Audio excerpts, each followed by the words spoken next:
శ్రీ మహాగణాధిపతయే నమః. శ్రీ మహాసరస్వత్యై నమః. శ్రీ గురుభ్యో నమః. మన హిందూ సాంప్రదాయం ప్రకారంగా జన్మించినటువంటి ప్రతి మనిషికి కూడాను నిత్య కర్మలు చెప్పబడి ఉన్నాయి. ఆ నిత్య కర్మలను మనం చేయడం మూలకంగా మన జీవితాన్ని సుఖమయంగా జరుపుకోవచ్చును, పూర్తి చేయవచ్చును, ఆనందమయంగా జీవితాన్ని గడపవచ్చును అనేటువంటి విషయాన్ని ఋషులు దర్శించి మనకు నిత్య కర్మలు చెప్పినారు. అందులో భాగంగా స్నానముతో మన నిత్య కర్మలు, ఆచార వ్యవహారాలు, పూజా విధానాలు అన్నీ కూడాను ప్రారంభమవుతాయి. కనుక స్నానము, సంధ్యావందనము, దేవతార్చన, ఋషితర్పణము, పితృతర్పణము, వైశ్వదేవము, అతిథి భోజనము అనేటువంటి కర్మలు మనకు ప్రధానంగా చెప్పబడినవి. ఈ కర్మలను ప్రతి వాళ్ళు కూడాను నిత్యము ఆచరించాలి. ఇందులో భాగంగా మనిషికి, ప్రతి మానవుడు ఈ భూమి మీదకి రావడానికి కారకులైనటువంటి వాళ్ళు తల్లిదండ్రులు. వారు ఆపేక్ష లేకుండా విద్యా వివేకాలను, విద్యా బుద్ధులను ప్రథమంగా మనకు నేర్పించి సమాజంలో ఒక ఉన్నతమైనటువంటి జీవితాన్ని గడపడానికి అహర్నిశలు మన కొరకు కృషి చేసినటువంటి వాళ్ళు ప్రథమ గురువులు తల్లిదండ్రులు. కాబట్టి తల్లిదండ్రులు జీవించి ఉన్నంత కాలము వారికి సపర్యలు చేస్తూ దేహత్యాగము చేసిన తర్వాత వాళ్ళు గతించినటువంటి దినము దృష్టిలో పెట్టుకొని ఆ తిథి రోజున సంవత్సరముకు ఒకమారు వాళ్లను తలుస్తూ శ్రాద్ధ కర్మలు, తర్పణాలు, దానాదులు చేయడం అనేటువంటిది మనకు ధర్మశాస్త్రము, సనాతన ధర్మము మనకు చెప్పినటువంటిది. కనుక అందరూ కూడాను తల్లిదండ్రులు జీవించి ఉన్నంత కాలము వాళ్లకు కావలసినటువంటి బాగోగులు, సపర్యలు తప్పకుండా చేయాలి.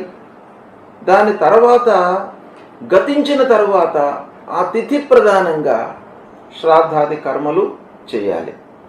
ఇందులో భాగంగా ఇవి చేస్తే మనకు ఏమొస్తుంది అనేటువంటి ఒక శంక మీ లోపల ఉద్భవించవచ్చును. పితృదేవతలు అంటే గతించినటువంటి వాళ్ళు, తండ్రి, తాత, ముత్తాత ఇలాంటి తరాలకు చెందినటువంటి ఆ పితృదేవతల యొక్క అనుగ్రహము ఈ మానవుడికి చాలా కావలసినటువంటి విషయం. తద్వారా వంశాభివృద్ధి జరుగుతుంది, వంశము నిరంతరంగా కొనసాగుతుంది. వంశాభివృద్ధి అంటే సత్సంతానముతో ఆ వంశము వర్ధిల్లుతుంది అనేటువంటి విషయాన్ని మనకు ధర్మశాస్త్రం చెప్తుంది. కనుక ప్రతి మనిషి కూడాను పితృదేవతల ప్రీత్యర్థమై తప్పకుండా కార్యక్రమాలు చేసుకోవాలి.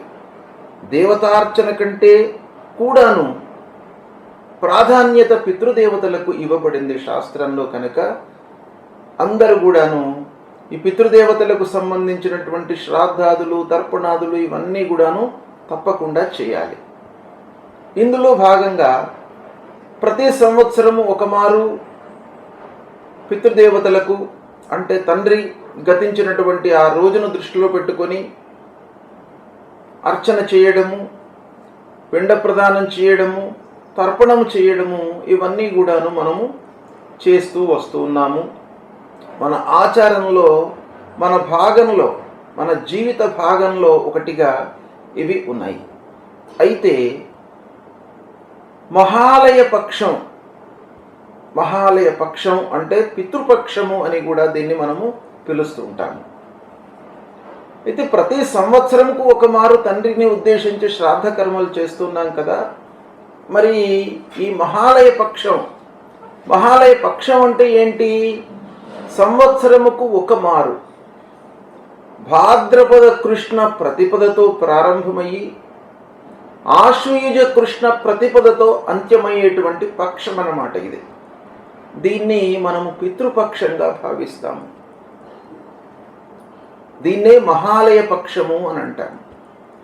ఈ మహాలయ పక్షం లోపల పితృదేవతలు ఈ మర్త్యలోకంలో తిరుగుతూ ఉంటారు. అంటే మనము నివసిస్తూ ఉన్నటువంటి భూమిపైకి ఆ పితృదేవతలు వచ్చి మనము చేసేటువంటి శ్రాద్ధాదులు తర్పణాదులను స్వీకరించి మనకు అనుగ్రహాన్ని కలిగిస్తారు.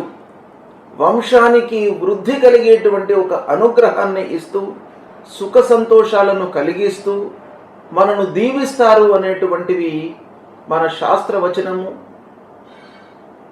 పురాణ ఇతిహాసాలన్నీ కూడాను చెబుతున్నటువంటి విషయం. కనుక ఈ మహాలయ పక్షం లోపల అందరూ కూడాను శాస్త్రవిహితంగా శ్రాద్ధాది కర్మలు ఆచరించాలి.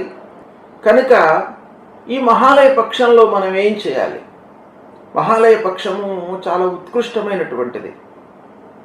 సంవత్సరానికి ఒకమారు చేసేటువంటి శ్రాద్ధ కర్మల కంటే కూడాను మహాలయ పక్షం లోపల అందరు పితృదేవతలు కూడాను వస్తారన్నమాట.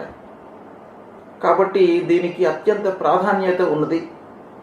కనుక మహాలయ పక్షం ప్రారంభం నుండి చివరి వరకు భాద్రపద కృష్ణ ప్రతిపదతో ప్రారంభమవుతుంది. ఆశ్వయుజ శుక్ల ప్రతిపద అంటే మహాలయ అమావాస్య భాద్రపద అమావాస్య అవుతుంది.